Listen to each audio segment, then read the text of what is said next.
দুই গুণে গুণান্বিত হতে হবে। কারণ যুবক ভাইরা, এই পৃথিবী চিরস্থায়ী নয়। বলুন, এটা কি চিরস্থায়ী? এই পৃথিবী চিরস্থায়ী নয়। আল্লাহ বলেন, কুল্লু মান আলাইহা ফান, সব আমি ধ্বংস করে দিব। সব যেদিন ধ্বংস হয়ে যাবে, ওয়ায়াবকা ওয়াজহু রাব্বিকা যুল জালালি ওয়াল ইকরাম, যিনি থাকবেন তিনি কে? যিনি থাকবেন তিনি আল্লাহ। সব ধ্বংস হবে, এমনকি যিনি বাঁশি বাজাইবেন ইসরাফিল আলাইহিস সালাতু ওয়াস সালাম, তিনিও থাকবেন না, আল্লাহ তাকেও ধ্বংস করে দিবে।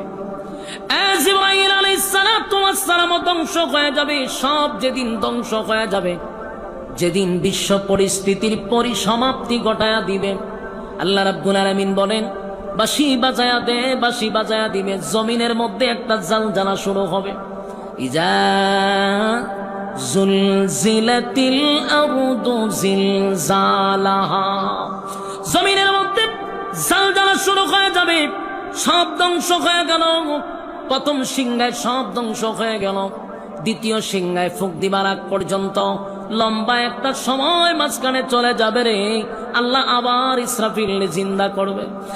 ইসরাফিল, দ্বিতীয়বার সিংহায় ফুঁক দাও। দ্বিতীয়বার যখন সিংহায় ফুঁক দিবে, তখন মানুষের ভিতর থেকে আবার রূহ তৈরি হবে। সুবহানাল্লাহ। প্রত্যেকটা মানুষের শরীরে আবার রূহ আসবে। কাদা মাটির নিচ থেকে মানুষ উলঙ্গ অবস্থায় দাঁড়াবে, কারো শরীরে কোনো কাপড় থাকবে না। কাদা মাটির নিচ থেকে মানুষগুলা যখন হাসরের মাঠে দাঁড়াবে, আল্লাহ রাব্বুল আলামিন বলেন, মানুষ যখন দাঁড়াবে উলঙ্গ অবস্থায়, আবার তাদের থাকবে প্রচন্ড পিপাসা। এক নাম্বার হলো থাকবে তাদের পিপাসা। পৃথিবীর সব পানিও যদি তাদের গলাতে ঢেলে দেওয়া হতো, পিপাসা নিবারণ হতো না। এই পরিমাণ পিপাসা থাকবে।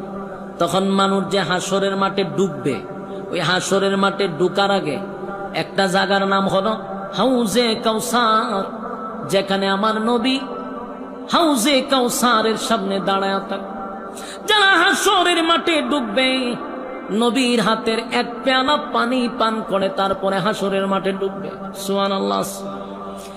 এক পেয়ালা পানি যদি কেউ পান করতে পারে, নবীর বরকতি হাতের পানি যদি এক পেয়ালা কেউ পান করতে পারে, 50,000 বছরের ভিতরেও কোনদিন বান্দা বান্দির পানির পিপাসা লাগবে না।